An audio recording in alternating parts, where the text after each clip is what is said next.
Hi, welcome to MMT Mondays on Real Progressives. I'm Jeff Ginter, your host.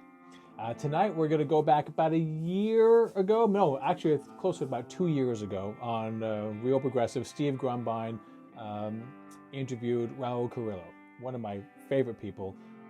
He's really going to do a deep dive in one of the most horrible racist tropes out there. And the reason I say it's horrible, I mean, you can come up with a lot of things that are just overtly racist and overtly horrible. This one is one of my personal top 10, for the most horrible. And to me, it's the most horrible because it's so widely used. And in most cases, innocently.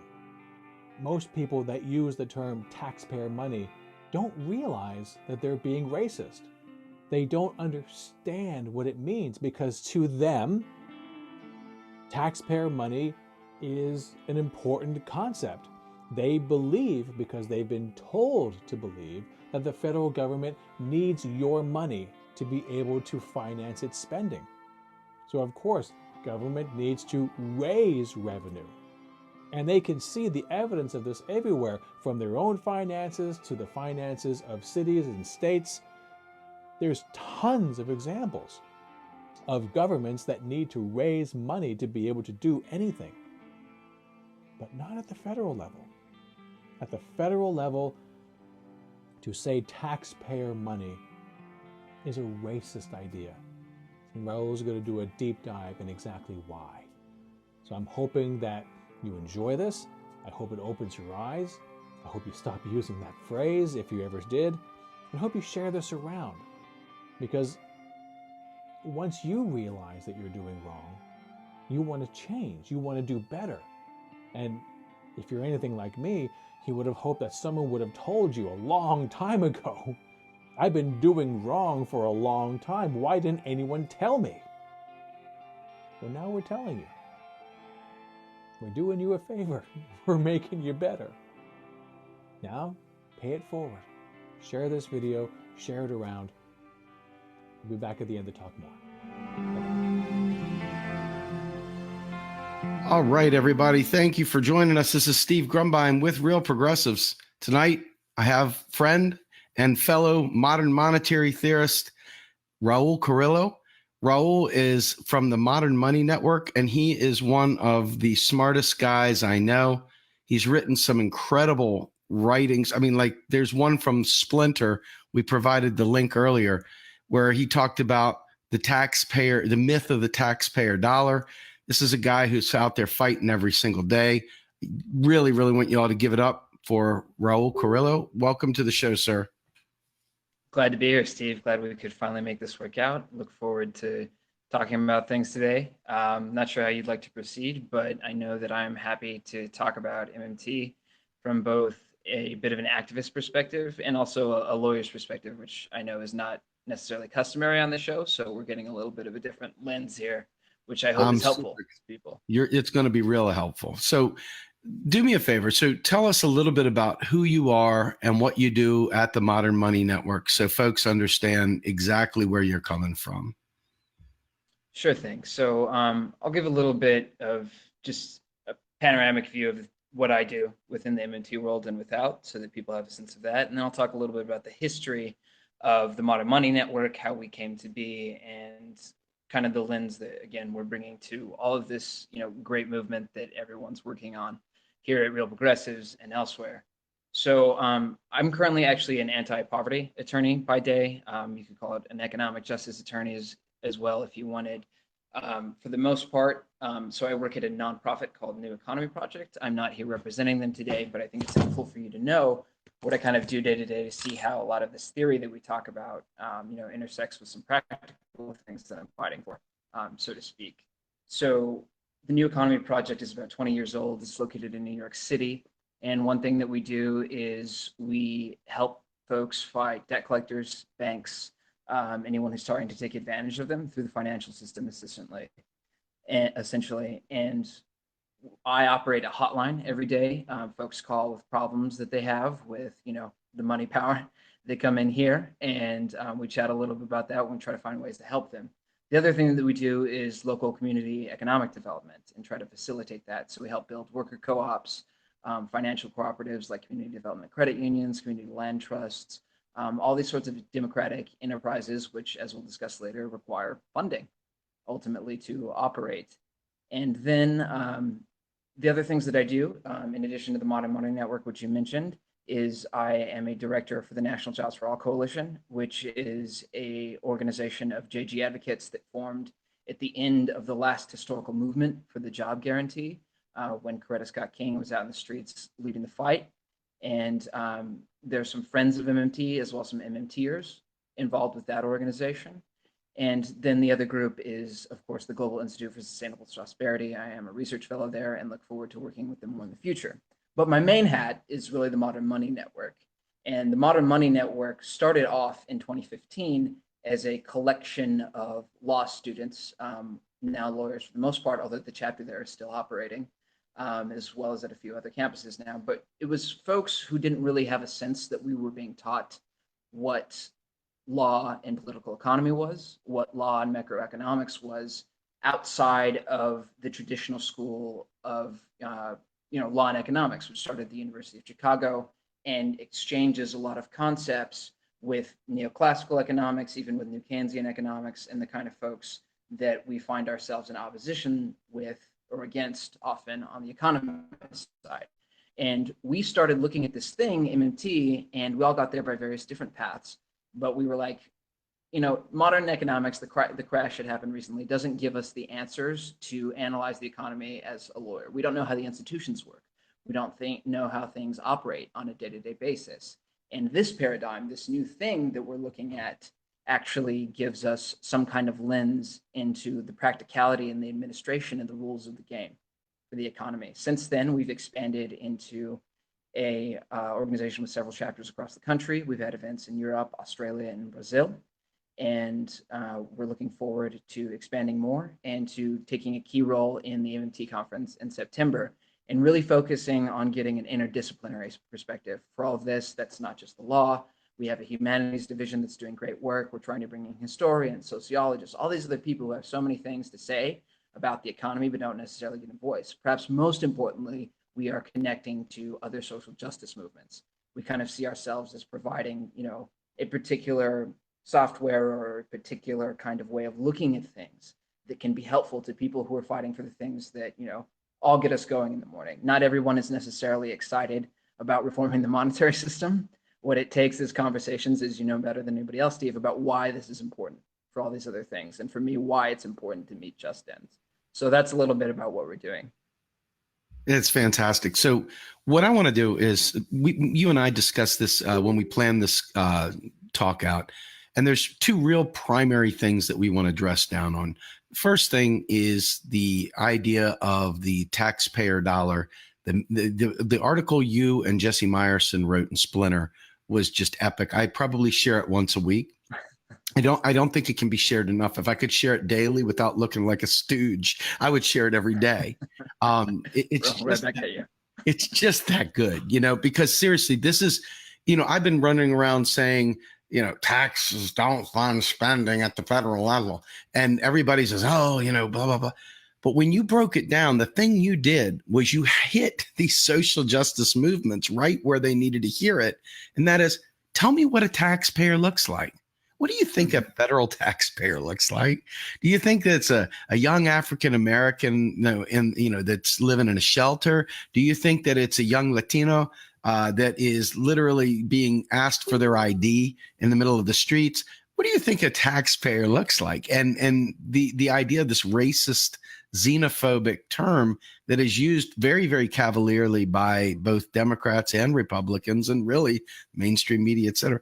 You gave a real solid, that was the best go-to paper I've seen yet. Can you tell me about how you and Jesse came to write that and talk a little bit about the concept of the taxpayer dollar and then the concept of why it's a racist, xenophobic term? Absolutely. And Steve, if you don't mind, I'd like to start talking about that article and then kind of introduce a new book that I've discovered by a legal historian named Camille Walsh, which goes into racial taxation and the injustice around the very frame, which I think is tremendously helpful Absolutely. to our movement. So I think that Jesse and I don't want to speak too much for other folks throughout the podcast, and I'm speaking for myself, to be clear, unless I say otherwise. But I think Jesse and I felt that it was getting very frustrating, being in this political moment and, various forms of the resistance, so to speak, taking off. And people are still very focused on, this notion that look at X thing that XY politician is doing. And the key problem here is that they're wasting our taxpayer dollars. And we think that this way of looking at things is not only technically incorrect, as MMTers and I think most followers of real progressives know, it also has this political and legal and moral and cultural connotation that is ultimately toxic. And even if you don't subscribe to MMT yet, you should take a look at this narrative and understand that, hey, maybe this is really, really poisonous, and it warps our sense of who deserves what, of who's giving what to whom, of our relationship between ourselves and the state, etc. So that was really the impetus for that article. And as you can see, we walked through it. We walked through the technicals, and we can do that right now, depending on how you want to spend our time here, Steve. Do it. It sure can thing. never be enough. It can never sure be thing. enough. So, yeah, something we do a little bit differently, and that I try to do with my writing, at least, and I think speaks to people who don't necessarily hear the talk about about spreadsheets and keystrokes, etc. As I say, this is really a matter of law at the end of the day. Again, part of the reason why I'm attracted to MMT is its legal coherence, its roots and respect for legal history. And so there's a series of cases following the Civil War when the whole country, is, or at least those who can participate in this sort of debate, are having this argument about what the power of this new federal government is. It's really a constitutional moment in American history. And the justices get a series of cases from the end of the Civil War until I think the last one was 1844. And they're called the legal tender cases. And it's figuring out what are the monetary powers of the national government. Christine Dizon writes a little bit about this. She's a legal historian up at Harvard. But basically, the Supreme Court rules as a matter of constitutional law that the United States government has the power to issue money backed only by the full faith and credit of the United States government. I think if you look at things anthropologically, if you talk a little bit more with political theorists, you understand that it's not just the decree that matters, it's the force behind it. But that's a key moment in monetary history in the United States, where the Supreme Court is confirming, yes, in fact, if the government didn't have this power, it wouldn't be much of a government at all. And so it doesn't have to, the notes don't have to be backed by gold. They don't have to be backed by taxes. They don't have to be backed by bonds necessarily. It can be a mix of things. It could be, there are ways in which you can issue money, but ultimately this is a sovereign power retained by the government. And so what the US federal government does, following that Supreme Court ruling is, exactly that. There's a lot of problems that go on with the gold standard, et cetera, throughout the rest of American history, but essentially this core is maintained that the US government has the sovereign ability to issue fiat money.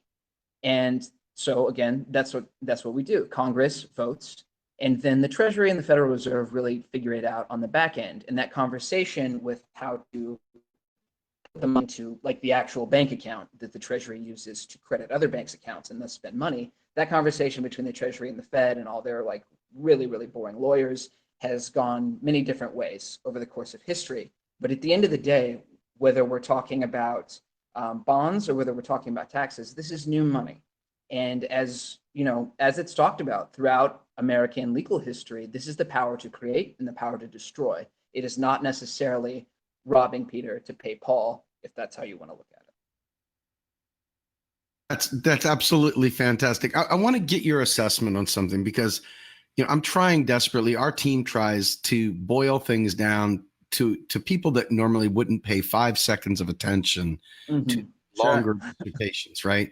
So we're scrambling to find truncated ways of presenting really complex things. And so one of the things that we've been saying, and I know we can nuance the heck out of this, the idea of the birth of a dollar is congressional spending and the death of the dollar is when it's received and it's done its loop as a tax. And so this is kind of how we have presented that framework right there. Randall Ray came on and spoke about how in the glory days of the 1900s and so forth, they used to bring barrels of money, wheelbarrows of money and burn it. And, Yeah. colonial times, they talked about burning the tobacco that was used to trade, et cetera. So in this particular case, money destruction is not something new. Somehow or another, somebody got it in their head that a dollar is a permanent entity. It just lives in perpetuity. And the reality is dollars are created and destroyed constantly. Can you speak to that a little bit? Yeah, I think that some of those metaphors can be helpful. And, it's a hard thing that we do, right? Because we're trying to talk about balance sheets and we're trying to talk about taxes as a form of debt. At the same time, we're trying to depict the flows to people and how things work.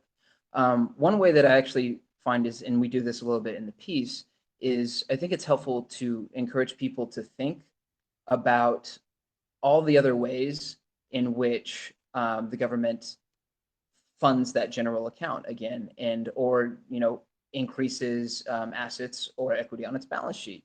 And so it's not just through taxes, it's not just through bonds, it's also through seizing the assets of people that the government thinks are criminal. It's also land. It's also student loan interest that I pay every month to the federal government. It's all these other things. And so the real conceit here, even once you get above the mechanics, is about ownership.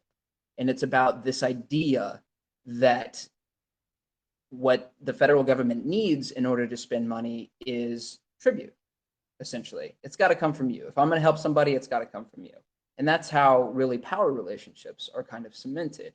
And so I think it's important to talk about the mechanics, but also ask people, how do you think the federal government gets money? What are the many different ways? How can you tell me that the person who will ostensibly get a job or get schooling or get housing is being funded by your tax dollars, and that's the way that it needs to work? And what you do when you start asking those questions is you start getting people think about not so much even left, right, liberal, conservative, but top, bottom. Wait, so these folks with all the money are telling me, or ostensibly the ability to create money, are saying that I need to pay for these other things. Well, it might be a good thing for you to do morally, it might be nice. If you believe in democracy, you want to see other kids, educated, you want to see other people housed, et cetera, et cetera. But this sense of twisted ownership is really what changes and subverts the framework, and this is intentional, so that people will think that it's all coming horizontally. It's coming from your neighbor. It's not necessarily coming from your neighbor. MMTers know it's not coming from your neighbor, but even when you look at the earmarking and the categories, et cetera, you can't prove that it's coming from your neighbor. You have to zoom out and look at like a wider system of economic relationships that we have with each other and that the state has with us. Very good. That's incredibly deep conversation to have, because I think folks, when they see, the old stories that we've heard about bonds funding the government, and, ZERP is out there, zero interest rate policy, et cetera, renders that basically null and void. But we still need that anchor, that magnet, if you will, that pulls people to require that currency. And I think you explained it in a way that we never heard on Real Progressives before. So thank you very much. That was really good. Talk to us about this book that you're bringing up regarding the taxpayer dollar and the foundations of it. Sure. So it actually fits right in here. So Camille Walsh, who is a legal historian in Washington, has just published a book called Racial Taxation. And it doesn't so much look at taxpayer money as it does the concept of taxpayer citizenship. The suggestion that really is the source of a lot of opposition to MMT, if we think about it, the suggestion that if I pay more in taxes, I am somehow a better citizen, a better person, and I'm surrendering some of my money so that you may have XYZ. So you owe me more respect, you owe me more recognition, you have to, give me some sort of deference here. And that is a deeply, deeply, deeply, deeply ingrained concept in American, culture, in a lot of the ways that, both conservatives and liberals and even radicals think about things in this country. And what we don't realize is that it arises from some particular moments in history.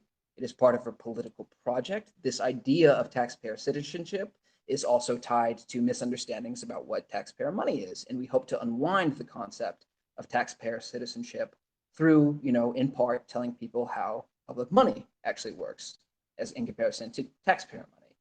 And just to provide an example of how pernicious this is, Camille Walsh walks through the history of the concept of, again, taxpayer identity or taxpayer funding. And she asks, when did it really, really, really take off? And she's looking at education. And it's important to us to look at these sorts of historical struggles because, we're fighting for jobs for all. Throughout the history of fighting for education for all and fighting to desegregate public school systems throughout the United States, it was inseparably intertwined with ideas about taxation. At the end of the 19th century, you have really a lot of middle class, such as it was African American and Latino and Asian American folks, bringing lawsuits as taxpayers to the courts and saying, I deserve rights as a taxpayer. And really the issue there is very different from what we see now. People are saying they have rights to taxpayers because they're getting taxed and getting no benefit whatsoever. In that context, it's separate but equal schools. So there's laws on the books in many jurisdictions that, you're supposed to provide funding to everybody or schooling to everybody, but the funding is coming from many people's pockets, but only going to white kids. And so it's initially seen, and this is back in a different monetary era, we're still very much on the gold standard, et cetera. It is seen as empowering, right? To say I'm a taxpayer, especially at the local level, and you're not using my tax dollars correctly. But where this taxpayer identity really breaks into the mainstream and really becomes part of the core of right-wing political thought in America is when we start integrating schools. So when Brown v. Board of Education happens, 1954, you have a relatively liberal court that makes what I think people in our line of thinking would call a bit of a strategic error. You could say it's an ideological error, but it turned out to be a strategic error as well. And while they do the wonderful thing of integrating schools, they avoid the taxation question. At that point in time, property taxes are still the main funder of schools, right? And it says we're going to focus on the psychological harms and on the morality that's really problematic by desegregating schools. And that's really important. But what they do is they kick the can down the road and they say, because we don't want to touch all this taxation stuff or talk about like what money is or what and you can read this in a lot of the letters surrounding the case. They don't want to touch the taxation stuff. And so it gets kicked down the road. And the next really big case that we have about a fundamental right to education in this country is called San Antonio v. Rodriguez in 1973. And in that case, people starts with Mexican-American folks in San Antonio, but eventually comes to represent all kinds of kids and their parents throughout Texas. And they're saying there's a fundamental right to education. And what's happening here is you have a property tax system that discriminates against people for being poor. Now, what does the Supreme Court do? It says there's not a general right to education. As we all know in this country, this is the reason we now do not have a federal right to education. We have many state rights, 50 of them, that are enforced by the federal courts. But it says we cannot say that there is a right to education that trumps people's rights as taxpayers. And so that is where the right to education went to die. It died in MMT land, so to speak. And if there had been better understanding, if you had 9 justices, even if they were a bit conservative, you had a better understanding of operational reality, perhaps things would have gone different. You, of course, always have to grapple with the idea that there are a lot of folks in American society who just do not want to give entitlements to poor folks, especially to poor folks of color, et cetera. But really where the doctrine got in trouble was it's running up against right to education, taxpayer rights, right to education, taxpayer rights. And so it's one thing, to say, as Jesse and I do, that, this is pernicious and it's kind of all soaking like our psyches, et cetera, and the concept of taxpayer money and the idea that because you pay more in taxes, or at least you're charged a higher rate, that you deserve more rights. That's bad enough. But it's not just out there in the ether. It's something you can look through the history of the courts and say, this is a problem. This is where social justice lost, is we could not get over this question. So that's just really one more reason that folks should care. And you can start by telling people, if you care about education, if you care about this thing, this thing, this thing, this thing, this thing, this other thing about taxation is in your way. And you can look at the record. You can look at the historical record. You can look at the legal record, and it's there. It's one of many problems to overcome, but there's no way around it almost if you don't start thinking about what money is, what taxation is, and the usual narrative is not suiting us. And we have to convince a lot of other folks to get beyond that in our fight for a right to a job, actually, because we already have to deal with the animus, again, that people don't want to see other people necessarily succeed, and that's for a variety of different reasons.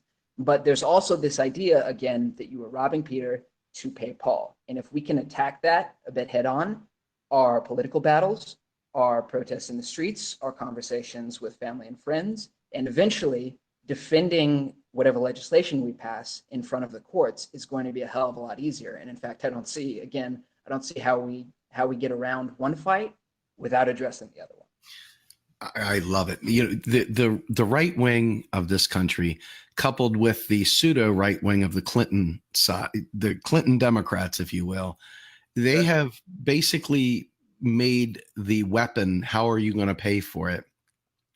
It is literally, in my opinion, economic terrorism. And that's my bend, is to fight it as if it is economic terrorism, because I believe they do know the truth. I don't believe that they're immune from the truth. I believe they're using it to advantage, to extract GDP, to keep the divide, the gap growing, as you've seen since 72, and it's just gone. And I don't see any stop in sight. But you raised something very important that I want to touch on. You said that it could have been an ideological problem, or it could have been a strategic error. And I'd like to go back momentarily, just for a second, to a very important subject that I think everybody ends up getting tripped up on, and that's Social Security. FDR gave everybody the belief that they were paying into Social Security, that there was like a piggy bank with crumpled up old dollar bills, hay pennies, and nickels or whatever from back in 1919. And people have really gotten to the point where they believe, hey, I paid into that, daggone it. That's my money. It's sitting there waiting for me when I get old.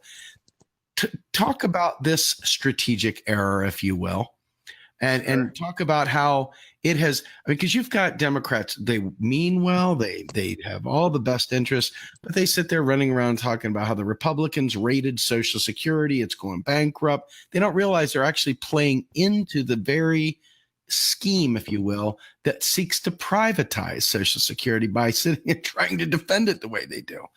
Can you talk just a moment about strategic errors and Social Security?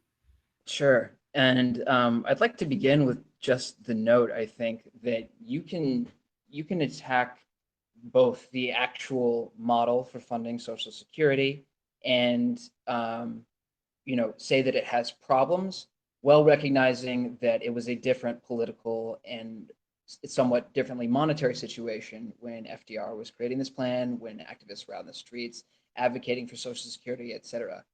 And I think that it's important to, again, look at the empirical record and see that this strategy, whereby we convince people that their payments into the fund via payroll taxes is what's necessary to keep it going, has not really worked.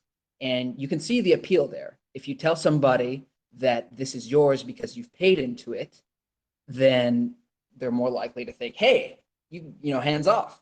I worked my whole life. That's mine. People think similarly about their tax dollars in a general setting, even outside of the Social Security setting. And you can kind of, I think, created this trap whereby now not only do you think that you deserve it, but you think that working people, very specifically in the case of Social Security, need to have their funds drawn in order for the operation to continue.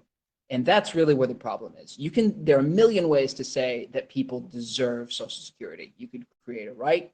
You could say that this is just what we need for a decent society. You could do all kinds of other things. It doesn't have to be linked to payroll taxes, even though it has been in the American mindset for a long time now. And I want to highlight, I think Stephanie Kelton talks about this, and she's really talking about the law here. She gives an example of different kinds of funds that are run in different kinds of ways and highlights the different set of political problems for each. So we know, everybody knows about Social Security. There are really four, I think, big trust funds, which are, four corners of paper that have, numbers on them set aside in the back of the house, right? And two of them are within Medicare themselves. One is the Hospital Insurance Trust Fund, and everyone says that that one is going to run out of money by 2029. The other one is the Medicare Supplement Medical Insurance Fund. The legislation and the regulations for that fund say that it is not subject to a discrete amount of appropriations, in the sense that Congress will haggle back and forth about like what's going to happen here. Ultimately, at the end of the day, the funding for that program is determined by the number of eligible claims on the fund itself.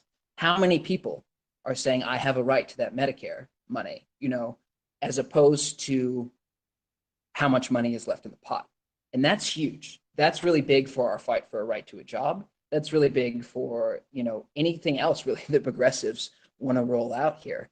And, there is, I think, good faith disagreement about this amongst job guarantee advocates. But I think ultimately, again, these fights are not separate. If you want to protect the program, if you want it to be resilient, if you want it to stick around long enough to provide the benefits to people, to folks, so that they buy into the program, you have to get the funding right within the legislation. No doubt it will be challenged in court. How could it possibly be that you can just take as much money as you want? But we know that programs already exist that on a spectrum of different kinds of financing. So we need to watch out for that. And as this movement, generally, as progressives gain, power and energy throughout the country and start demanding things, you have to watch out for these trust fund traps. And I think MMTers know that this has become a problem because we watch it diligently.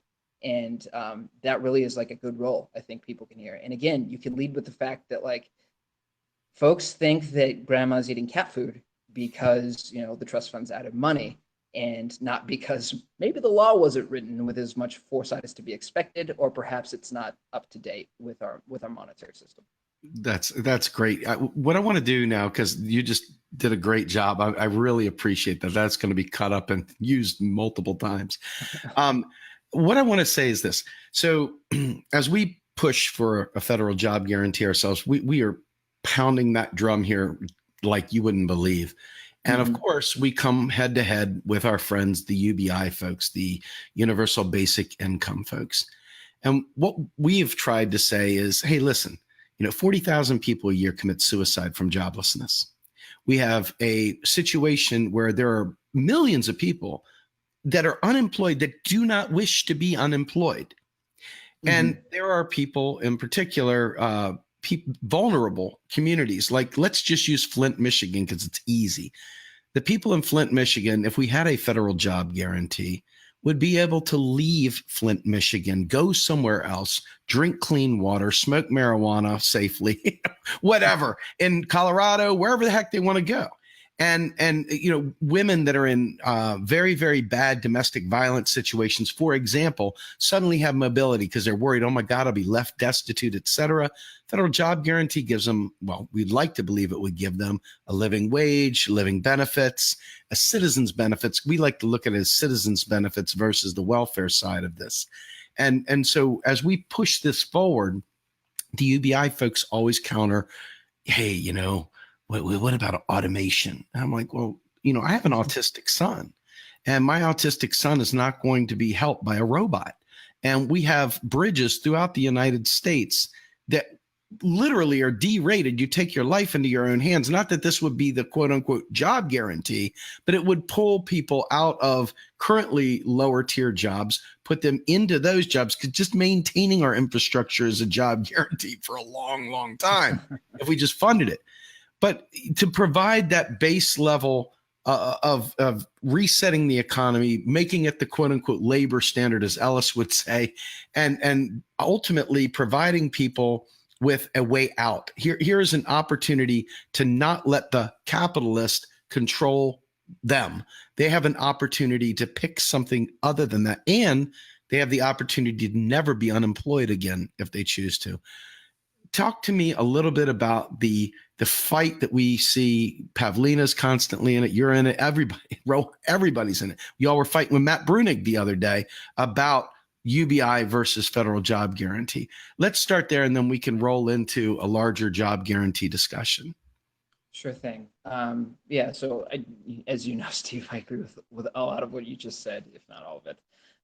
And many of my feelings and thoughts and arguments with respect to this conversation can be found in the debate that Ro and Gray and I had in print with Matt Brunig on this issue, in which Alyssa Battistoni also provides a very nice article at the end talking about how approaches might be integrated. And more and more as time goes on, my response to a lot of this is that I don't want to have this conversation if we're not talking about things in a legal context, in a political context, in a cultural context, in a social context, if we're not looking at what, empirical record we do have about what people want, if we're not, talking about many people's need, honestly, at the end of the day, to participate in something bigger than themselves, as opposed to just have distance from the government or the community, which is important, and I think is a value that needs to be protected and respected within what we're doing. But people want to participate, and at a certain level, and this is, this gets tricky because people will accuse you of, fighting for make work, but I invoke solidarity. There is work that needs to be done. And if we get robots in a UBI, you have to ask yourself who is going to be doing that sort of work, who is going to be participating in a means of production when you have, people at the center of Silicon Valley essentially hiring other people in a very literal sense to do individual jobs for them, but also provide the greater infrastructure which they need. When you consider that in a global context, I think what we're talking about is whether we want to build a society, and this is with strong form UBI really, where increasingly people are taking a certain kind of right to exit society further, to say no thanks, which again there are many reasons to respect that, but do we want to build that in the middle of an unjust world, in a predatory world within the United States, but especially within the globe? And I think not. I don't think that people should be compelled to work in the direct sense that people often accuse us of wanting. But I do think that there is much, much, much to be said that certainly everyone deserves, a standard of living to be comfortable. But people also want to do more, and we need to do more. And the folks who are fighting for all this, and David Stein is really the person to talk to about all of this, as well as Jean Theoharis and other people, the people who fought for the job guarantee during the last moments in this country, at least in the 40s and in the 70s, they were making a moral demand. It was not just about satisfying particular incomes. It was just not just about getting people distance, again, from each other, from the government, from the communities, although there are many, again, important reasons for doing that. It was about coming together to try to fundamentally transform society. And I think that we are trying to do that on a certain level. I know that there is a strain of argument within the community where people want to describe things apolitically, but if you were talking about a right to a job, you need to be honest that a lot of things are going to change, as we've been discussing this entire interview, that we are talking about changes in how people think of money, how people think of taxes, how they think of their duties and rights to each other, how they think of just living. And we want to do that for the good. And for me, and this is present in all of my writing and all of this, it's very central in the left forum presentation I gave with some other folks a couple of weeks ago. We're running out of time now because we're on the climate clock, right?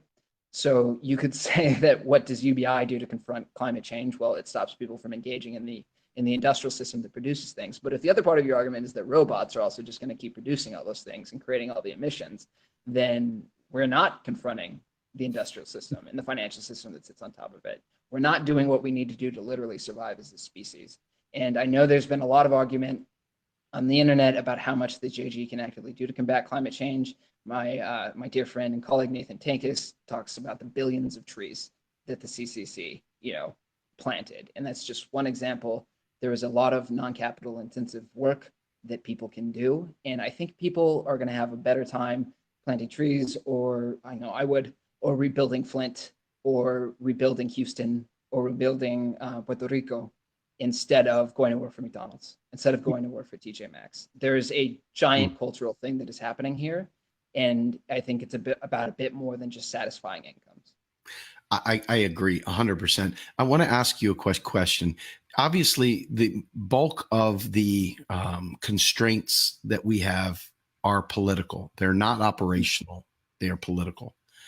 When it comes to politics and so forth, we understand that conservatives have certain, and I'm not talking about crazy, goose stepping conservatives. I'm talking about regular rank and file Americans that find themselves growing up conservative. Maybe they're a country boy. Maybe they want to be left alone. Whatever their reasoning is, they're not these bad guys, right? They're just wrong on some subjects or different, whatever you want to say. But we know, number one, they don't like taxes. They do not like taxes. They got their don't tread on me flags flying proud. They also don't like interference because they feel like if the government helps them, it's the nanny state and that the government is somehow or another controlling their lives. But more importantly, though, there's this battle, if you will, to some extent that their tax dollar is going to fund those things that they don't like. So what we've tried to do with regards to the job guarantee and other things like that, by dispelling the idea, obviously, of the role of taxes in terms of that, is showing that, Republicans love their kids too. Hey, what if we could give you and your family free dental care? What if we could give you a job guarantee? What if we could give you these things as a citizen's benefit where everybody gets it? You're not going to pick and choose winners. You get it. They get it. We all get it, whatever. I've seen conservatives very, very receptive to that. And what I'm wondering is that if we stop looking at it Democrat versus Republican and just start looking at it as the 99% and start really thinking about people in general, a people-based monetary reform, this is an opportunity to build broad coalitions that we never thought possible.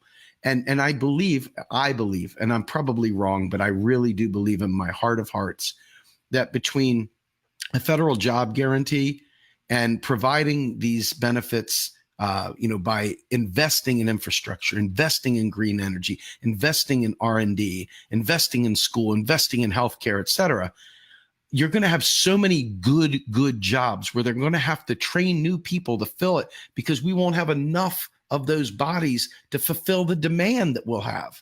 But the thing is, the people themselves will not, it's like, it takes some of that out of the way to allow people to not, it takes some of the secondary xenophobia out of the picture. It takes some of the secondary racism out of the picture by taking away the competition for scarce resources, if you will. Do you think there's any merit in that, or do you think that that's oversimplification? I think there is a lot of merit in that. Everything has nuances, but that's essentially, I think, the idea here. It's whenever possible, we attack false scarcity. And that is really kind of the core of what has come to be known of a lot of conservative thinking, but even what goes by the name of liberal thinking now, where you're trying to keep power concentrated within particular hierarchies. It's this idea that there is not enough to go around. So we have most of it, but there's not enough in a total sense. So you all got to fight over the rest. You got to fight over the scraps, right? And I think ultimately, although we categorize things in terms of left and right because of where a particular set of old white dudes sat during the French Revolution and the assemblies, et cetera, this is really bottom up, and it kind of always has been. And there's a lot of divide and conquer that comes just straight out of the false notions of false scarcity.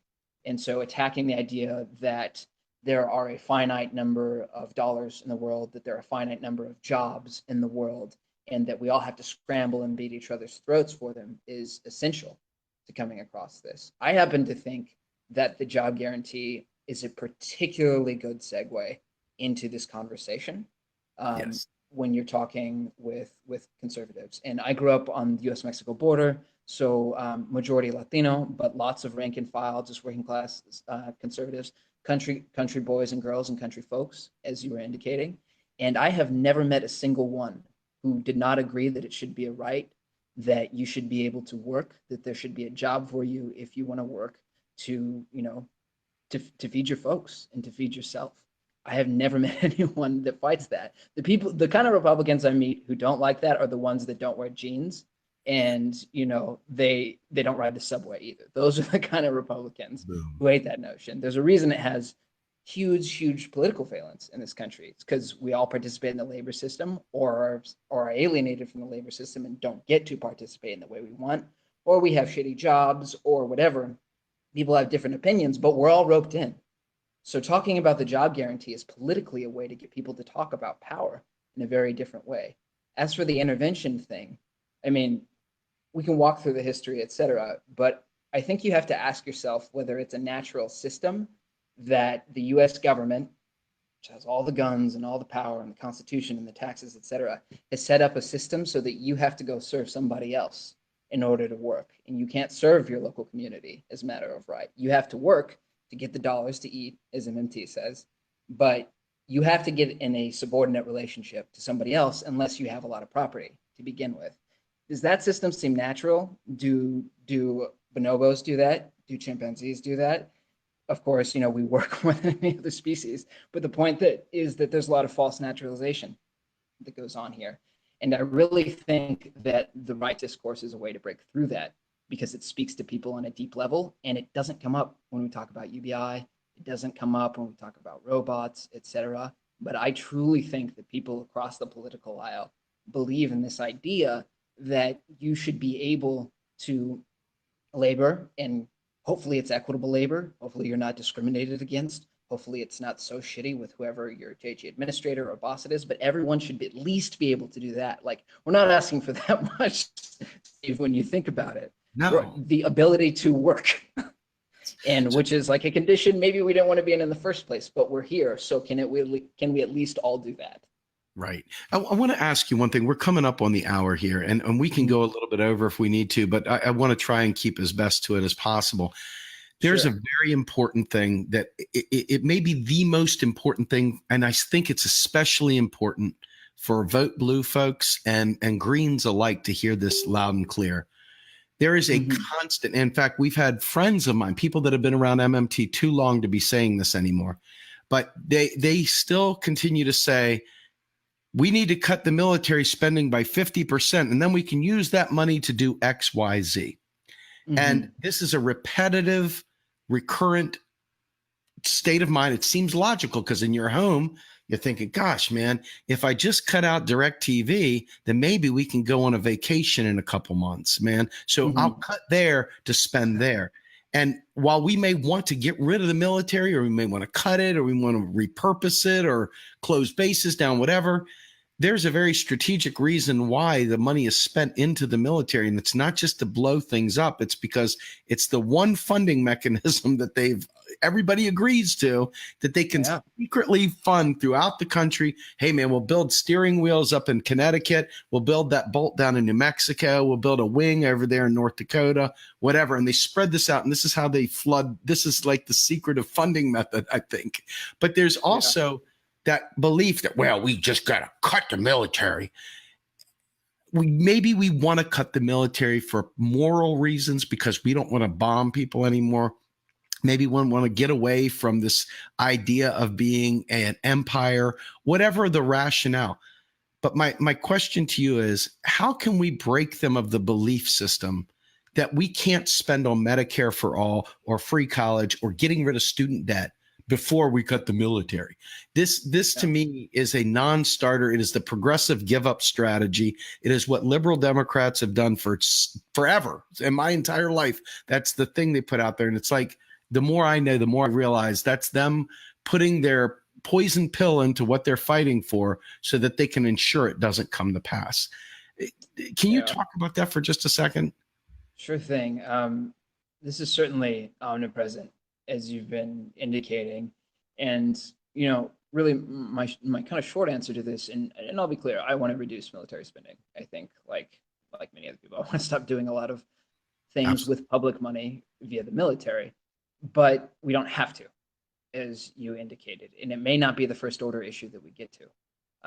I think, again, it's important to look at which of the things that we're fighting for are politically motivating in and of themselves, like the job guarantee, and how that can swell into progressive momentum to eventually tackle the bigger, to be honest, problems like American military might. And instead of focusing on, the hydraulic, so to speak, idea that you can take away military funding and we need that to use it to, to spend on social programs, I think that you can, number one, look at the numbers, which people do, of course, that's helpful. But also talk about funding process, work for the Pentagon. How do they get money? Do they go through a series of trust funds? Do they have legislation that says, we're going to come revisit this every year in the way that we do with other social programs? Or does the Pentagon pool? Does it pool money rather than wait for Congress to push? Has it established itself both through the law and the cultural consciousness of eating whatever it wants? And the answer to that is clearly yes. And you can look at that in the historical record. And I think you can, that in the United States, because you see all this military equipment coming everywhere. You see it coming, police departments are using it back in my hometown, I'm sure in other places. That like they have so much money that they don't even hold on to their own weapons anymore. And that's problematic. But another, just to suggest a way to integrate these conversations as well. So you say, the military doesn't have to ask, why does the job guarantee or Medicare for All have to ask for money in that way that you're suggesting? But then you also say, part of the reason that the military has so much buy-in is that a lot of people through their broader families, through their communities are tied to it because there are jobs, because the military builds infrastructure, et cetera. And the job guarantee and other policies that MMTers may or may not support help pull away from that and say, we don't need to organize production around militarization necessarily. Personally, I think it's very important that my cousins and my community and, other people not go halfway across the world to hurt other folks of color. And that's an ongoing dynamic that's been happening for a long time. But the way I see of ultimately stopping that is, really confronting the money power, talking about how political economy works. And until then, we're doing the same old dance. And, that dance has not worked since Vietnam. I don't see it working in the Trump era or anytime soon. Absolutely not. All right. So Raul, I want to finish off this conversation with some talk about the conference coming up in September. You guys are doing God's work there. I'm so excited about the fact that you guys have taken up the mantle here. I'm proud to be a part of you guys, friends, and everything else. It's just amazing to see the growth and the excitement around this. Talk a little bit about the conference so we can get folks out there. Sure. So the conference this year is at the New School from September 28th to September 30th. And excuse me, Steve, what we're really trying to do here is invite people from all walks of life, whether you're new to MMT, whether you've been around for a minute.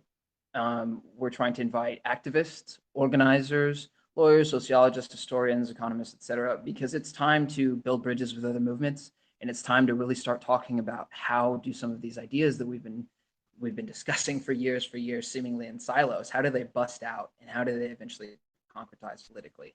So I want to be very clear that we are trying to build a big tent this year. And the Modern Money Network is especially focused on making sure that all these discussions that we're having are very attuned to things on the ground.